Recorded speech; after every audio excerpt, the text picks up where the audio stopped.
Herkese merhabalar, Lezzet Sistem'e hoş geldiniz. Bugün mutfağımdan kahvaltı sofralarımıza tam ölçü, tam kıvam, ezilmeden tane tane kayısı reçeli yapıyorum. Reçel tarifimi uzun süre bozulmadan, şekerlenmeden 1-2 yıl saklayabilirsiniz. İster hemen yemeye başlayın, ister kışa saklayın, sonra tüketin. Püf nokta ve detaylarına dikkat ederek yaparsanız bu güzel sonucu elde edersiniz. Bunun için videomu sonuna kadar izlemenizi öneririm. Kayısı reçeli ölçülerini açıklamalar kısmına yazıyorum. Oradan da bakabilirsiniz. Ve reçel tarifimin yapımına geçiyorum. Kayısı reçeli yaparken aldığımız kayısıların olgun, sert olan kayısıları tercih edelim. Kayısıları bölmeden bütün yapacaksanız küçük olan kayısıları tercih edelim. Aldığım kayısıları önce bol suda yıkadım. Sonra su doldurduğum geniş kabın içerisine 1 tatlı kaşığı karbonat ekleyip karıştırıyorum. Yıkanmış kayısıları karbonatlı suyun içerisine alıyorum ve 1 saat bekletiyorum. Bu işlemi kayısı reçelimizin ezilmeden tane tane olmasını, ayrıca kayısıların yüzeyinde varsa kimyasal maddelerden arınmasını sağlıyoruz. 1 saat sonra suda bekleyen kayısıları süzgecin içerisine alıyorum. Kayısıların karbonattan arınması için bol suda yıkıyorum ve bir süzgecin içerisine alıyorum. Ve bir sonraki aşamaya geçiyorum. Kayısı reçelimi yaparken kayısıları bütün olarak kullanıyorum. Kayısıların çekirdeklerini arasını açmadan çıkarabilirsiniz. Bunun için mikserin ucu veya çay kaşığı sapıyla çekirdeklerini kolaylıkla çıkarıyorum. Kayısıların arası açılmadan çıkarmak için önce kayısının alt ve üst kısmına mikserin sap kısmı ile küçük delik açıyorum. Kayısıyı elimde bu şekilde tutuyorum. Mikserin sap kısmıyla kayısının deldiğimiz yerlerden çekirdeği iterek kolaylıkla çıkarıyorum. Kayısıların hepsini bu yöntemle çekirdeklerini çıkarıp hazırladım. Kayısıları bütün yapmak istemeyenler tercihe göre 2'ye veya 3'e bölebilirler. Kayısıların çekirdeklerini çıkarıp tamamladıktan sonra bir sonraki aşamaya geçiyorum. Bu aşamada kayısıların sulanması için şekerde bekletiyorum.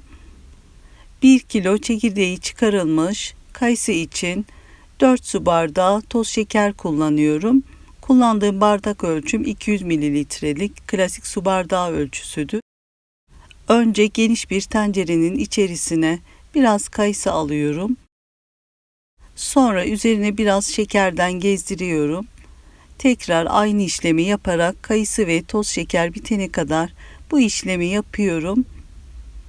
Tencereyi de arada bir sallıyorum. Şekerin kayısıların her yerine dağılmasını sağlıyorum.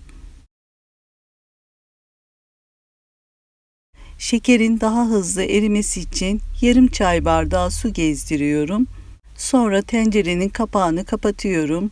4-5 saat oda ısısında sulanması için bekletiyorum. Çok uzun bekletilirse kayısılarda fazla yumuşama olur. O yüzden çok uzun bekletmiyorum. 4-5 saatin sonunda kayısılar sulanmış, gördüğünüz gibi. Tabanında erimeyen şekerler olabiliyor. Tahta kaşıkla erimeyen şekerleri yavaş yavaş karıştıralım. Kayısılar ezilmesin. Reçeli pişirme aşamasına geçiyorum. Tencereyi ocağın üzerine aldım. Orta ateşte kaynatmaya başlıyorum. Kesinlikle tencerenin kapağını kapatmıyoruz. Reçelimize bir fiske tuz atıyorum. Şekerlenmeyi önler. Tabanındaki şekerleri kayısılara zarar vermeden yavaş yavaş karıştırıyorum. Tabanında şeker kalırsa yanma olur. Bu da reçeli karartır. Tadına acılık verir. Buna dikkat ediyoruz.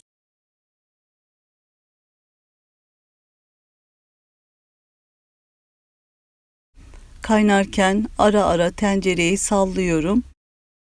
Çok fazla karıştırmamaya özen gösteriyorum. Kaynamaya başladıktan 7-8 dakika sonra ocaktan alıyorum ve bir kevgir yardımıyla kayısıları suyundan dikkatlice suyunu süzdürerek çıkarıyorum. Yayvan bir tabağın içerisine alıyorum ve kayısıları bir kenarda bekletiyorum. Tencerede kalan reçelin suyunu kaynatmak için tekrar ocağın üzerine alıyorum. Orta ateşte ara ara karıştırarak kıvam alıp koyulaşana kadar ortalama 15-20 dakika arası kaynatıyorum. Üzerinde oluşan köpükleri kaşık yardımıyla alıyorum. Reçelin şerbeti koyulaşmaya başladı. Cam tabağın içerisine bir kaşık suyundan alıp bakıyorum. Gördüğünüz gibi kıvamı oldukça koyu.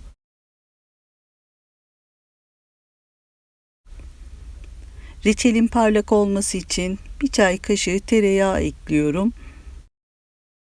Şekerlenmemesi için reçelin uzun ömürlü olması için bir yemek kaşığı limon suyu, çay kaşığı ucuyla çok az limon tuzu ekliyorum. Kaşıkla karıştırıyorum. Ardından kenarda beklettiğimiz kayısıları dikkatlice tekrar koyulaşan şerbetin içerisine alıyorum. Kaşıkla yavaş yavaş suyun içerisinde kayısıları ezmeden dağıtıyorum. Fazla karıştırmıyorum. Tencereyi ara ara hafif sallıyorum.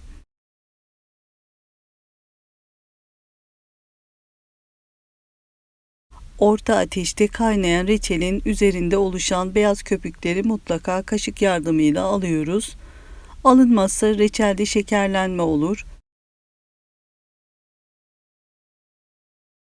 Çıkardığım kayısıların tanelerini şerbetin içerisine ekledikten sonra kaynamaya başlayınca 5-6 dakika sonra kıvam testi yapıyorum. Cam tabağı suyundan ve tanesinden alıyorum ve buzluğa koyuyorum. 2-3 dakika sonra reçelin soğumuş kıvamına bakıyorum. Kayısıda ezilme yok gördüğünüz gibi. Reçel suyunun kıvamı ne çok koyu ne çok sulu, tam ekmeğe sürülen bal kıvamına yakın gördüğünüz gibi. Reçelin suyu da cam gibi parlak. Bu ölçüde bu kıvamda reçelimizi ortalama 30-35 dakikada pişirerek hazırladım. Ev yapımı kayısı reçelimiz hazır. Ocaktan aldım, soğumaya bırakıyorum.